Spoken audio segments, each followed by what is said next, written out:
सुभाषितानि दशमीकक्षायाः शेमुषी इति पाठ्यपुस्तकस्य षष्ठः पाठः।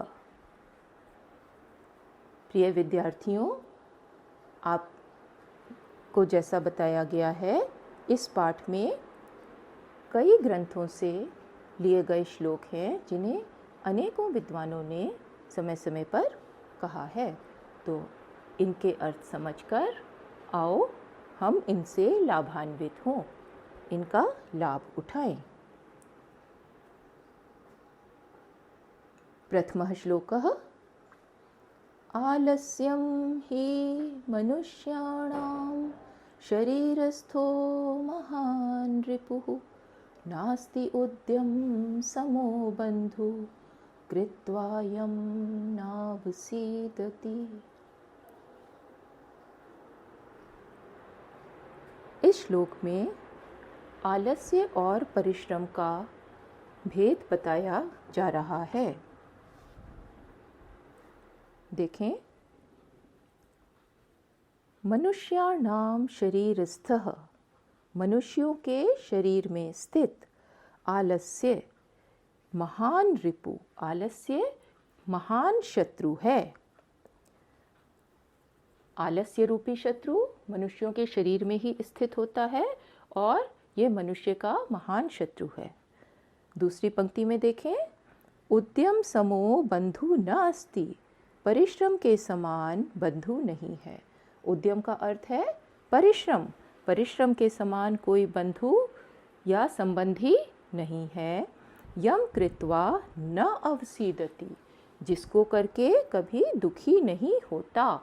अवसीदति, अवसाद कहते हैं निराशा को या दुख को, अवसीदति दुखी होता है। तो अर्थात न अवसीदति कि उद्यम करके या परिश्रम करके कभी भी कोई दुखी नहीं होता। तो भाव क्या है श्लोक का कि हमें आलस्य का त्याग करके हमेशा परिश्रम करना चाहिए, जिससे कि हम जीवन में प्रसन्न रहें। तो जो नए शब्द यहाँ आए हैं, एक है रिपुः, रिपुः का अर्थ है शत्रु, उद्यम, उद्यम परिश्रम, और अवसीदति, अवसीदति अर्थात दुखी होता है। अवसाद का अर्थ है दुख या निराशा। यहाँ संधि विच्छेद है करना है इसमें, न प्लस अवसीदति, और ऐसे ही नास्ति में भी है न प्लस अस्ति। तो ये श्लोक आपने समझा, तो इसका भावार्थ भी समझा है और इसमें नए शब्द भी आपने देखे हैं। तो आओ द्वितीय श्लोक पढ़ें।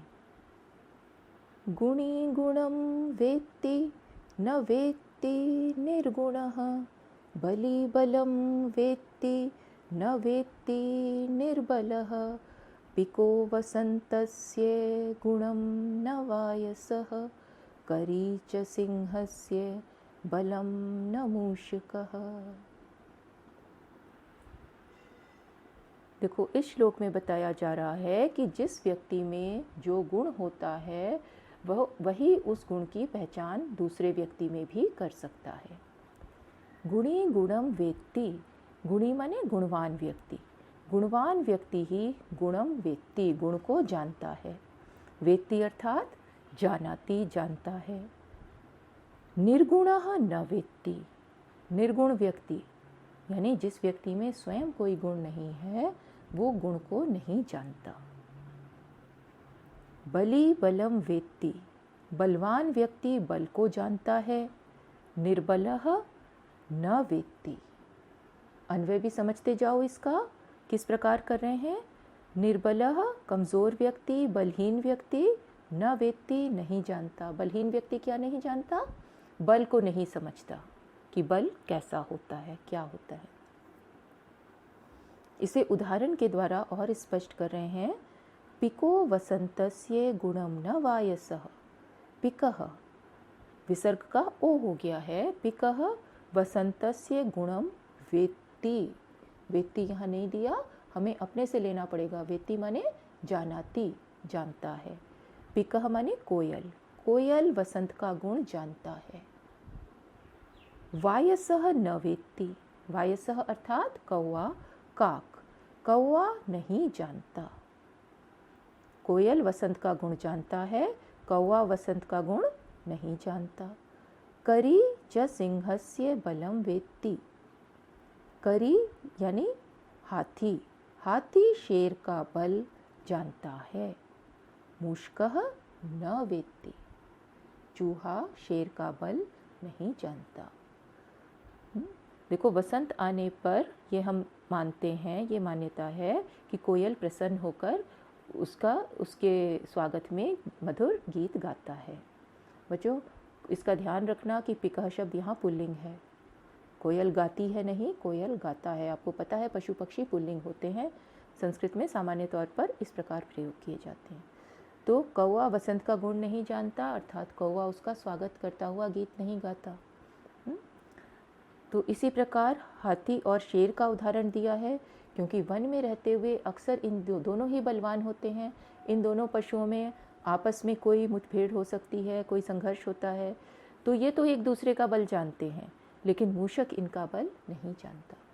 जैसे हिंदी में एक कहावत होती है ना कि हीरे की परख जौहरी को ही होती है। मतलब कौन सा कांच का टुकड़ा हीरा है या नहीं है, ये तो जौहरी यानी उसको समझने वाला ही परख सकता है। तो दूसरा व्यक्ति तो हीरे को भी सामान्य कांच का टुकड़ा समझ लेगा। तो इस प्रकार जिसमें जो गुण होता है वही उसकी परख जानता है। तो आपने इसमें जो नए शब्द पढ़े वो हैं वेत्ति, वेत्ति माने जानाति, पिकः कोकिलः, वायसः काकः, करी गजः। तो आगे देखें तृतीय श्लोक। निमित्तम उद्दिश्य ही यह प्रकुप्यति, ध्रुवं स तस्यपगमे प्रसीदति, अकारण द्वेषी मनः तु यस्य, कथं जनस्तं परितोषयिष्यति। अर्थ देखें अन्वय के साथ। यह निमित्तम उद्देश्य प्रकुप्यति। मैं अन्वय के साथ अर्थ बता रही हूँ बच्चों, लेकिन यहाँ अन्वय लिखकर नहीं दिया हुआ है, क्योंकि अन्वय आपके पाठ्य पुस्तक में, आपके पाठों में पीछे और ये इसके साथ जो भी PDF भेजा जा रहा है उसमें भी अच्छे से दिया गया है। इसी प्रकार सभी शब्दों के अर्थ यहाँ नहीं लिखे गए हैं, क्योंकि बहुत सारे शब्दों के अर्थ आपके पाठ के अंत में दिए गए हैं। आप उन्हें वहाँ से देखकर लिखेंगे और याद करेंगे।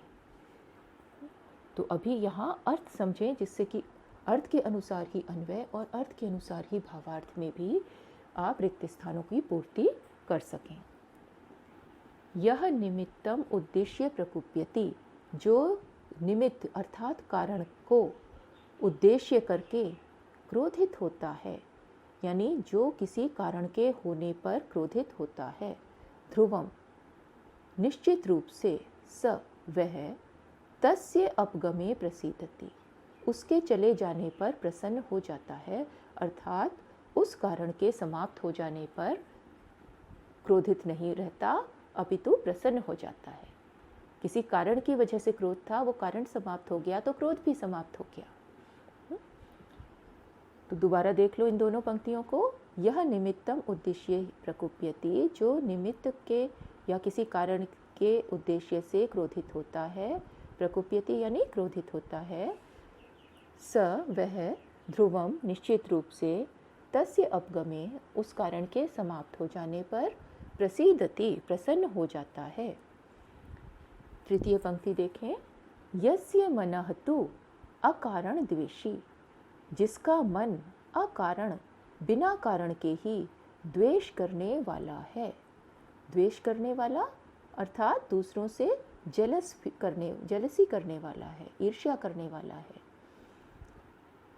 जनस्तम, जनः प्लस तम, जनः माने व्यक्ति, तम माने उस व्यक्ति को, कि जो बिना कारण द्वेष करता है।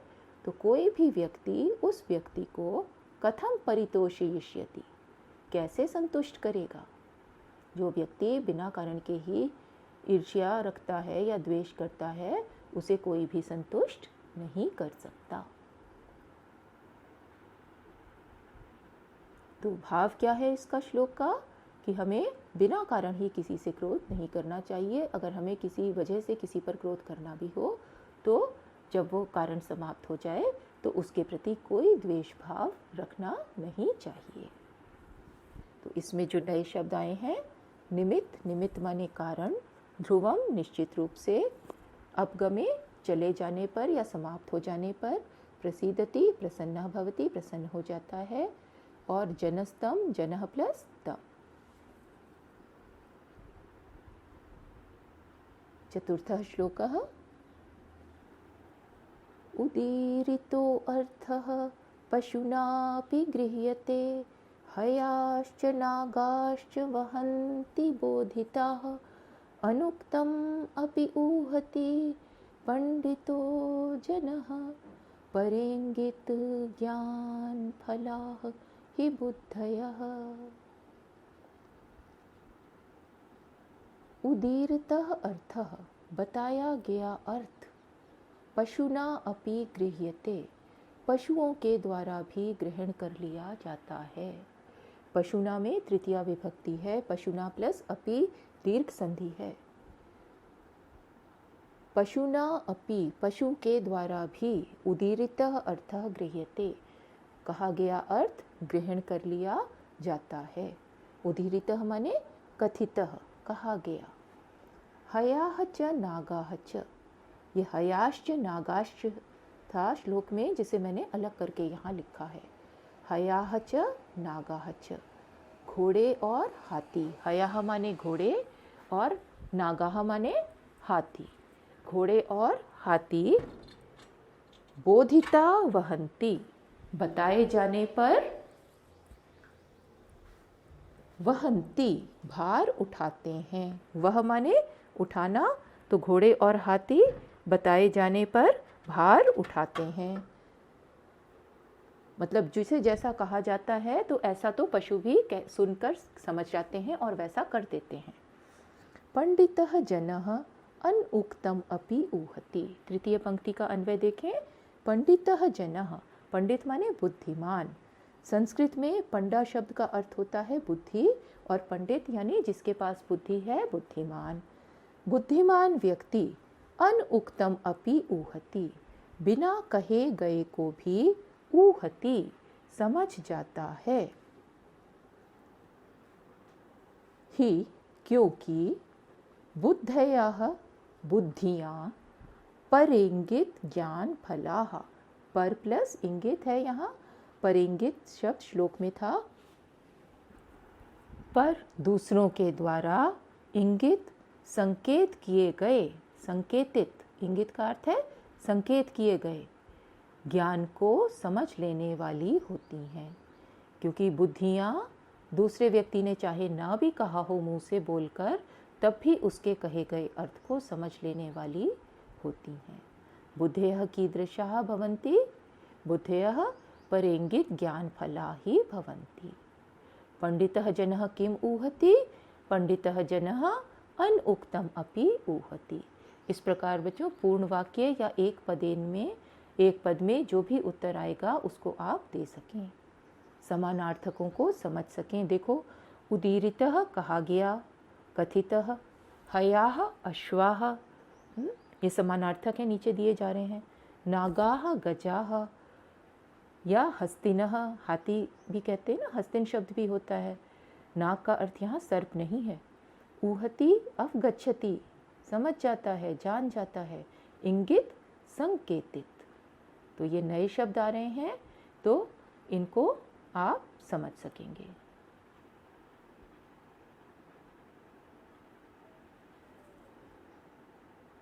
क्रोधो हि शत्रुः प्रथमो नराणां, देहे स्थितो देहे विनाशाय, यथा स्थितः काष्ठगतो हि वह्नि, स एव वह्नि दहते शरीरम। देखो, क्रोध के बारे में बताया जा रहा है कि क्रोध किस प्रकार शरीर को नष्ट कर देता है। नराणाम प्रथमः शत्रु क्रोधः ही, मनुष्यों का पहला शत्रु क्रोध ही है। देह स्थितः देह विनाशाय, देह में स्थित है, शरीर में स्थित है, और देह विनाशाय, शरीर का नाश करने के लिए। अभी एक पहले श्लोक में एक शत्रु की बात की गई थी, वो शत्रु था आलस्य, और ये दूसरे शत्रु की बात कर रहे हैं जो मनुष्य के शरीर में ही स्थित है और उसी शरीर का नाश करता है। तो देखें, अन्वय इसका तीनों तरह से हो सकता है, अलग अलग तरह से हो सकता है, क्योंकि उसका हिंदी में भाव स्पष्ट होना चाहिए। नराणाम देह स्थितः क्रोधो देह विनाशाय प्रथमः शत्रु, मनुष्यों के शरीर में स्थित, नराणाम देह स्थितः, मनुष्यों के शरीर में स्थित क्रोधः क्रोध, देह विनाशाय प्रथमः शत्रु, शरीर को नष्ट करने के लिए प्रथम शत्रु है। यथा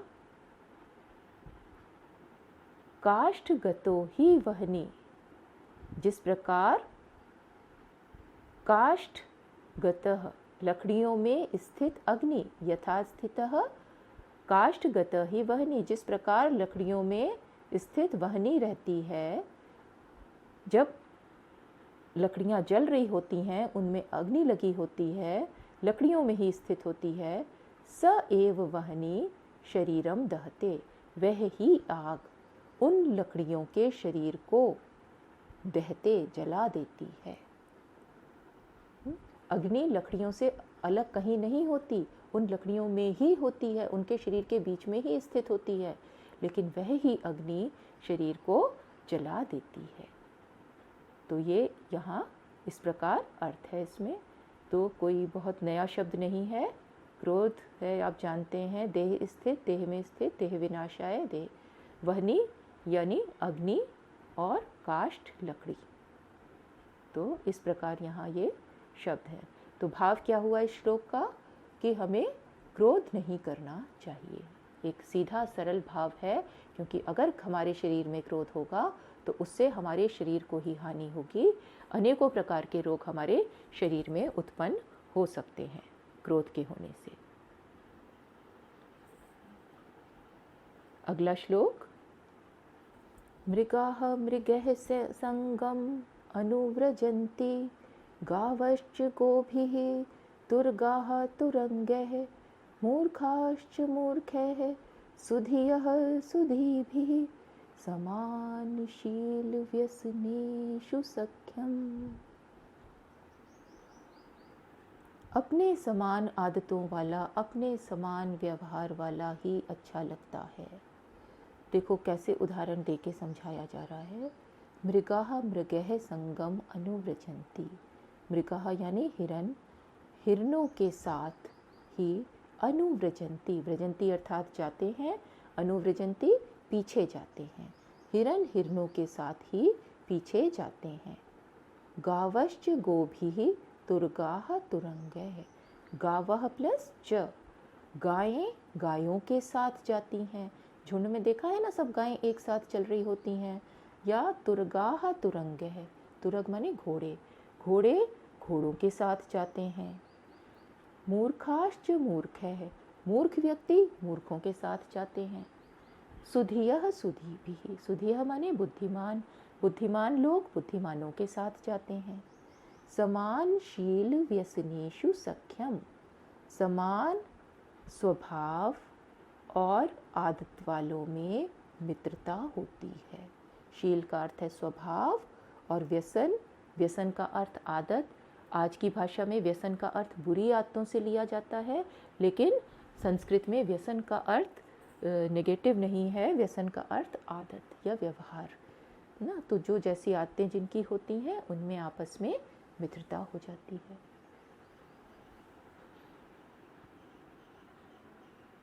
तो इसमें जो नए शब्द आए हैं, गावः बहुवचन है, गावः प्लस च ये संधि विच्छेद, मूर्खः प्लस च ये संधि विच्छेद। अब आप समझ सकते हैं कि विसर्ग को श हो गया है च के आने से पहले।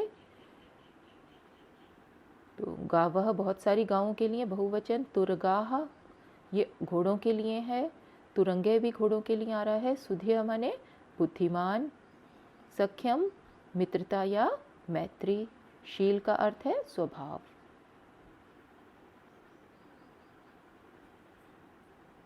सेवितव्यो महावृक्षः फलछाया समन्वितः यदि दैवात् फलं नास्ति छाया केन निवार्यते।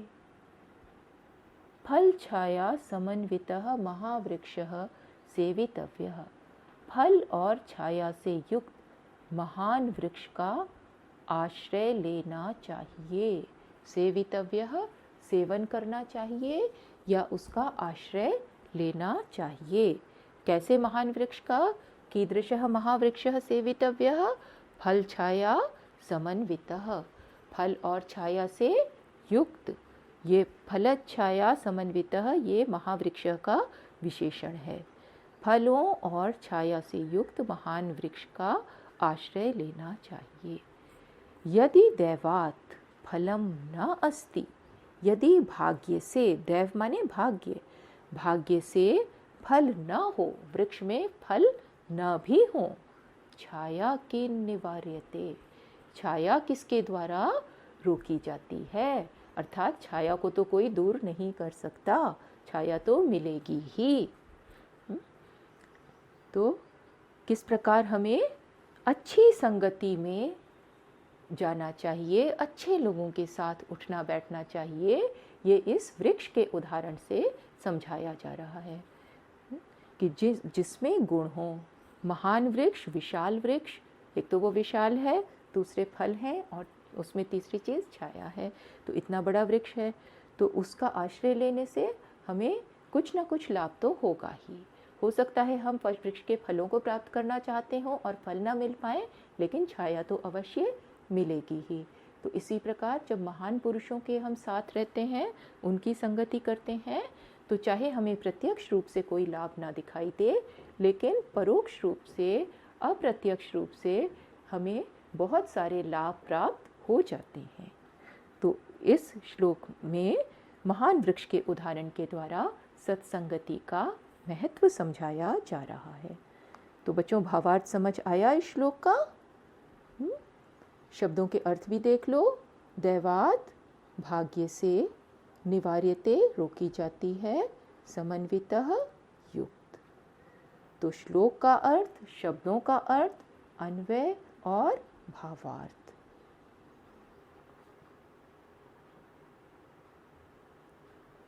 तो नेक्स्ट श्लोक देखें।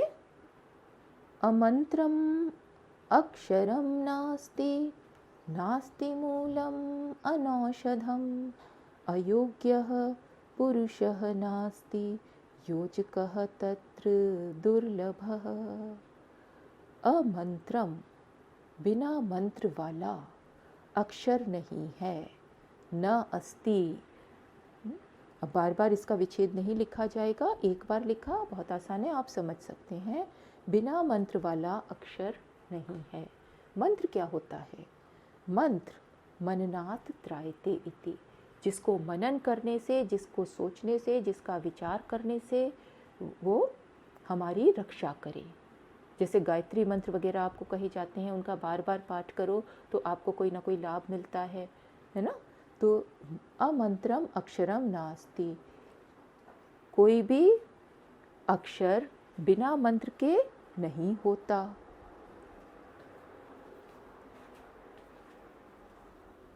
मूलम अनौषधम नास्ति, मूल यानी जड़, कोई भी जड़ बिना औषधि के नहीं होती। यानी वृक्षों की, आपको पता है पहले जड़ी बूटियां बनाई जाती थी, उनसे औषधियां प्राकृतिक वनस्पतियों से ली जाती थीं। तो यहाँ कवि कहता है कि कोई भी जड़ अनऔषधम, बिना औषधि के नहीं होती। अर्थात प्रत्येक वनस्पति के, प्रत्येक पौधे के जड़ में कोई ना कोई औषधीय गुण होता ही है। अयोग्यः पुरुषः नास्ति, कोई भी पुरुष अयोग्य नहीं होता। देखो, ये सबसे महत्वपूर्ण बात है जो तृतीय इसमें चरण में बताई जा रही है कि कोई भी पुरुष अयोग्य नहीं होता। योजकः तत्र दुर्लभः, उनको जोड़ने वाला वहाँ कठिनाई से प्राप्त होता है। दुर्लभ माने कठिनाई से प्राप्त होता है। किनको जोड़ने वाला? कि व्यक्ति को उसकी योग्यता की पहचान दिलाने वाला, व्यक्ति को ये बताने वाला कि तुम में ये योग्यता है ना। कोई भी व्यक्ति अयोग्य नहीं होता, लेकिन व्यक्ति को उसकी योग्यता की परख करवाने वाला व्यक्ति, उनको जोड़ने वाला ऐसा व्यक्ति कठिनाई से प्राप्त होता है। इसी प्रकार औषधि, किस जड़ में कौन सी औषधि है उसकी पहचान करने वाला व्यक्ति कठिनाई से मिलता है। और किस अक्षर में कौन सा रक्षक गुण है, कौन सा मंत्र है, ये बताने वाला भी मुश्किल से मिलता है।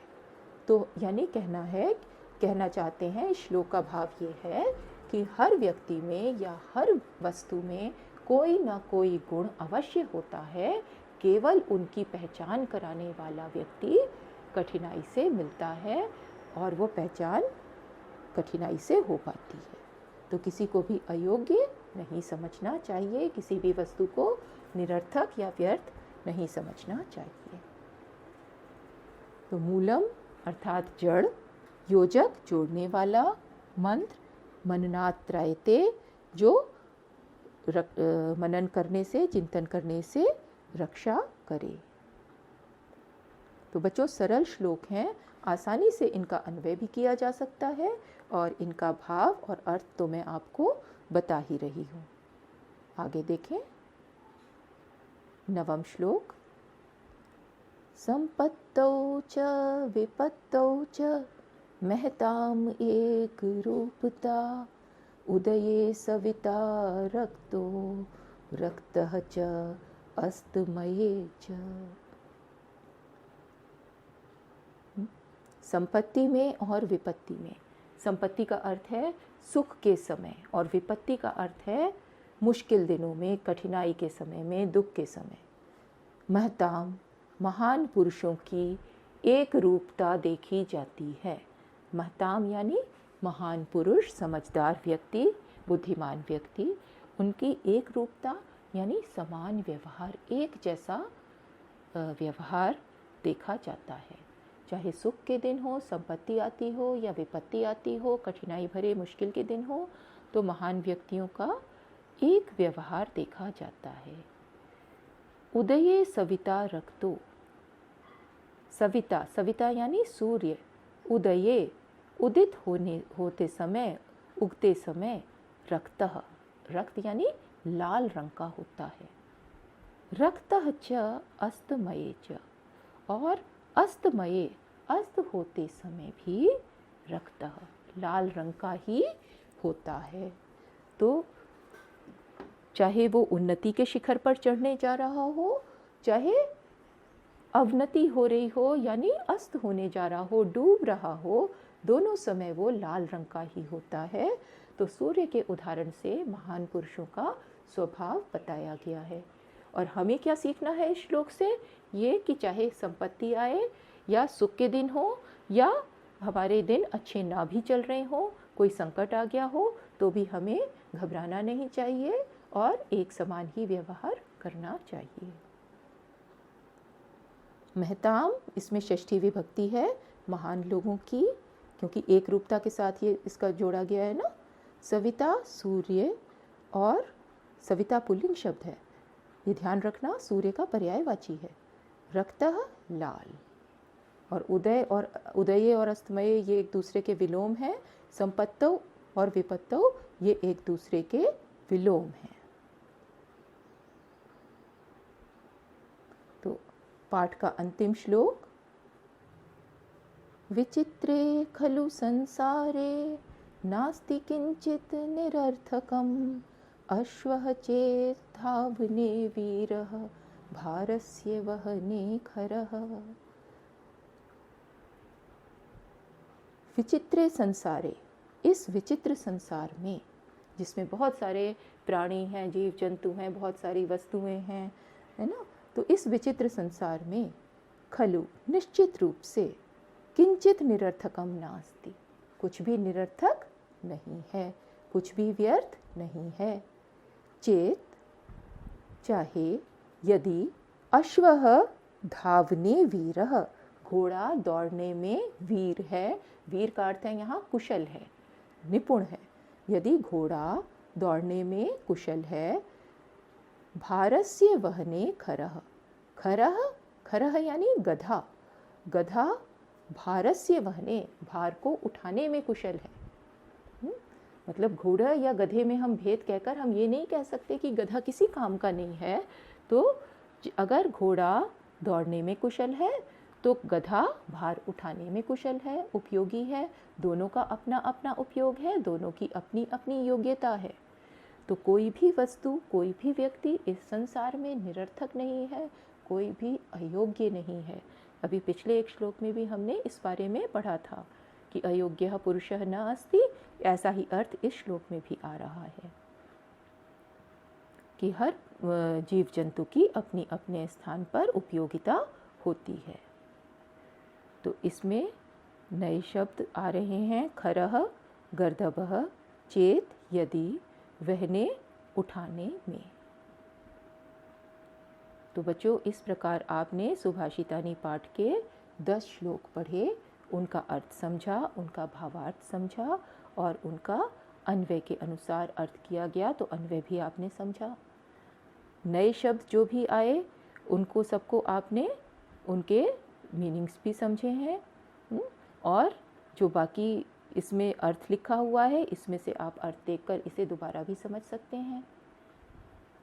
तो आज के जो अधिगम परिणाम हैं वो प्राप्त होते हैं। तो इस प्रकार यहाँ पे ये सब चीज़ें अब आप कर सकते हैं। तो पाठ हमारा यहाँ समाप्त होता है।